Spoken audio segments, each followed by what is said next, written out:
Hi everybody, and welcome back to the Fat Man's Guide. Today, we're going to be talking about the Southern 50 in the A100 hiking challenge, from Henry's Mills down to Route 66.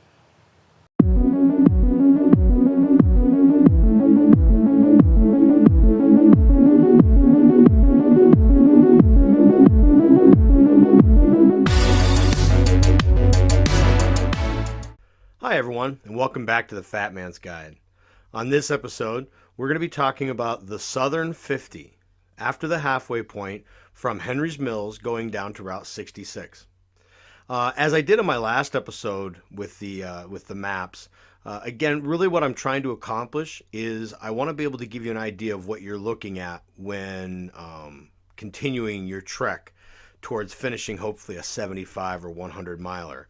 If you're not doing a 75 or a 100 miler, chances are you're already done. And for some people who were hoping to go 75 or 100, that you've changed your mind, you've finished at the 50.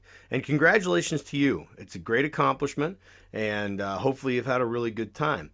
But for those individuals who are continuing on, a little bit of advice at the 50, get in and out as quickly as you can. I mean, take the opportunity to check your stuff, talk to some people, get a chance to get loaded up on Gatorade, maybe have a burger, but don't stick around too long. The quicker you can get back out on the trail, the better. Now, when you head out from Henry's Mills, right off the bat, you have a very steep climb. And the first part is very steep, and then it's very gradual over the next 3.5 miles. It's going to climb about 565 feet over this amount of area until you get up to the Messenger Run campsite. Now, from this point, the hiking is really easy. There's little ups and downs here and there. There's a couple little reroutes, but the hiking is very, very stable.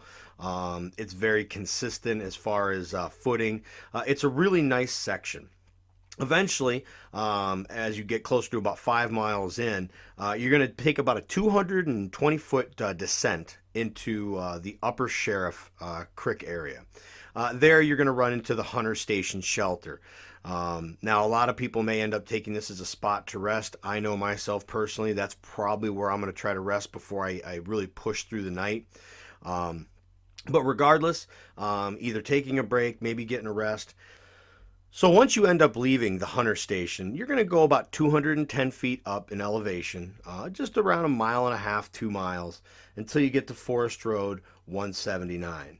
And then again, the hiking is very, very easy. You're on top of a ridge. Eventually, after about 1 mile, you're going to start working your way down to the Lower Sheriff Creek. This is a pretty steep climb down. It's not very long, but it is quite steep. Now, once you get down there, again, you're going to go up another little ridge. It's not too bad. And you're going to work your way down into Fool's Creek.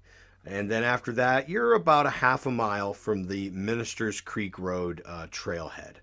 Now, at this point, the climbing in the ups and the downs hasn't been too difficult. As you work into the Ministers Creek area, you're going to have about a 400-foot drop down to Triple Forks. You're going to see a whole bunch of campsites. Almost guarantee you people will probably be camping out down there. And this is probably one of your best spots to get water.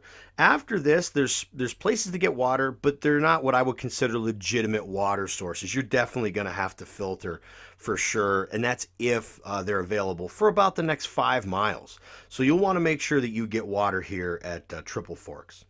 Now, after you leave, you're going to start heading up a very long ridge. It's going to be about another 2-3 miles. It's easy climbing, but it is definitely a long ascent until you get to the top of the ridge. Then you need to go about another 2 miles until you get to a dirt road. This is Forest Road 116. And now you're in what we would consider the Heart's Content forest area. You're going to start a long 1.5 mile descent down to the Queens Creek shelter. And again, this section, for about the next 5 miles, there's some nice little climbs here and there, but for the most part, the hiking is really easy. The trail's really easy. And that's good because it's going to be dark, especially if you're a 100-miler. It's definitely going to be dark at this point in time when you're going on it. So as you go from the Queen Creek shelter, You're going to end up climbing one ridge, about 200-foot climb, over about a mile and a half. Then you're going to drop back down into a valley into the Coal Bed Run campsite area. You're going to cross over the Staircase Bridge, which was a cool design by one of our trail volunteers to cross a creek. And then you're going to climb another ridge and back down another ridge, about another 200-foot climb down to the Beaver Run campsite area. And at that point in time, you're about a mile from Forest Road 449. Once you get here, you're almost to your 75-mile marker, even though there's no marker at this point in time. After Route 449, you're going to have a pretty steep climb. The trail's not bad, but down into the Fork Run area, which is largely what you're going to be following all the way down to Kellettville. The hiking here has a little bit of up and down. There's a couple steep grades, but again, most of these are pretty doable.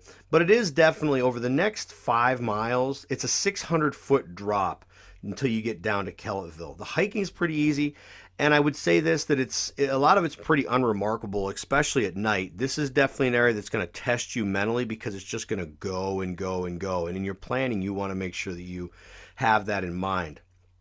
Eventually, you're going to end up getting to Pearson Hill Road. You're going to follow this dirt road for about a half a mile until you get down to 666s. And you're going to follow that very shortly. You're going to go to the right, and you're going to be in the Kellettville campground area. At this point, you are at about mile 77. So if you're looking to be a 75 miler, this is where your end is. You would have actually been at 75 miles during that hike through the East Fork Creek area. Now, at this point, we're going to end up traveling down Forest Road 127, Branch Road. And if you're going to continue on to the 100, this is where the difficult part is. Most of the hiking up to this point in the south has been pretty simple. The next part is definitely the tough part. So as you go down Branch Road, eventually you're going to get to the trailhead, which is going to be continuing to head south down towards Ambler Springs. This is about an 11-mile section. Do know that in this 11-mile section, other than a number of oil and gas roads, there's no main roads that cross over. So when you get into this section, you're in. And the other thing to understand is when you start this section, you end up having about a 500-foot climb over the next mile and a half up to the top of this ridge. My opinion is this ridge generally sucks to hike normally. If you're at about mile 81, mentally you have to be prepared for the fact that this is really going to suck. This is where a lot of people start hiking, and they'll tell you that the last 12 miles of this thing is some of the worst hiking as far as there's elevation change. This is where all your elevation changes in the south. And in this particular part, it definitely weaves up and down this ridge. There's a lot of rocks, a lot of boulders, a lot of roots. It is going to be very tough on your feet. So after that first mile and a half and a 500-foot climb, then you have a long 400-foot drop down into the 4-mile run area.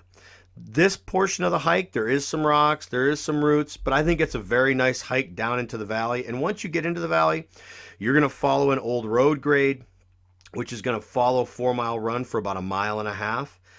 This is going to be a spot where you're going to be able to make up some time. But once you get to the end of this, you're going to have another 400-foot climb. This is going to take you up to the top of the ridge. And then once you get to the top of this ridge, you're going to spend about the next 2 miles just kind of following this ridge line. And it's going to wiggle around through the valley. The hiking's not bad. The toughest part is going to be eventually after you get to Glutton Run. There's a little creek that you can get water out of.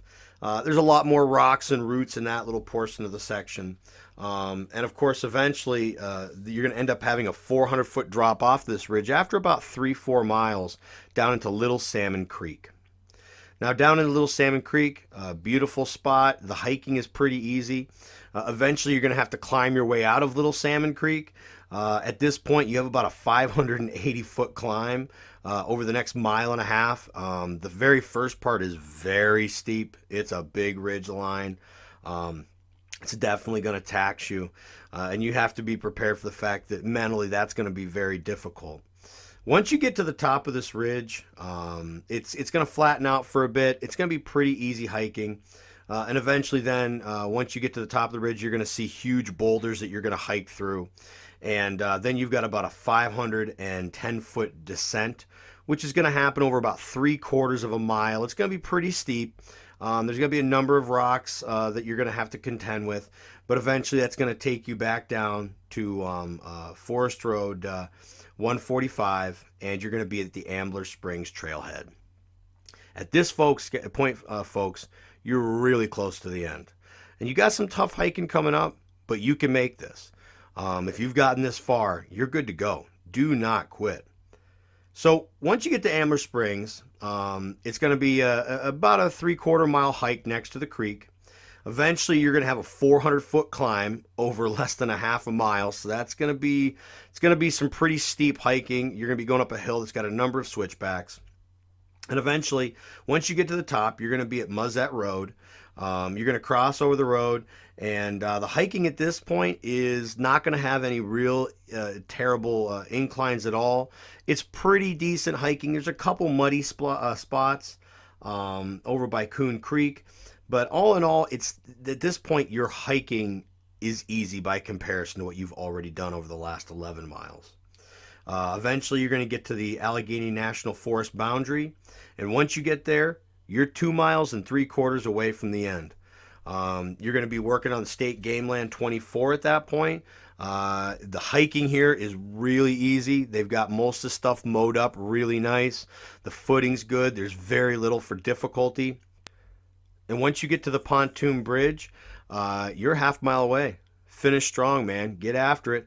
Once you get there, again, of course, you're going to see a number of people. Hopefully, you're going to have some food for you. Hopefully, I'm there with you at some point in time. That's my hope this year. But again, congratulations. It's a tough event, and if you've gotten to this point, you already know it. You earned it. So there you go, folks. That's the last part of the A100. Again, my overall view of it.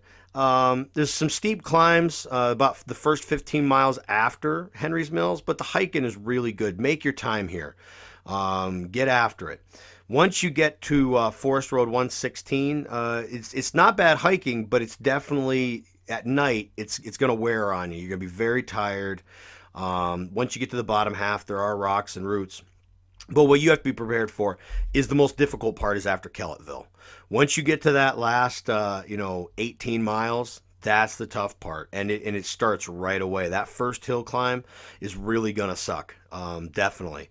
And then you got a couple other climbs in that part, but it's all up and down. And again, there's really no escape because other than some oil and gas roads, there's no main roads that cross through there. So you have to be prepared mentally that part is definitely going to be difficult.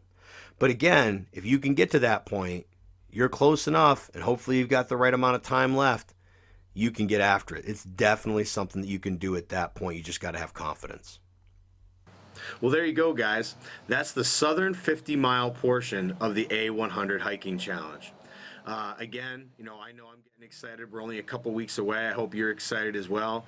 I'm hoping these videos have been helpful to you as far as giving you an idea of what to look forward to, maybe where some of the difficult points are going to be.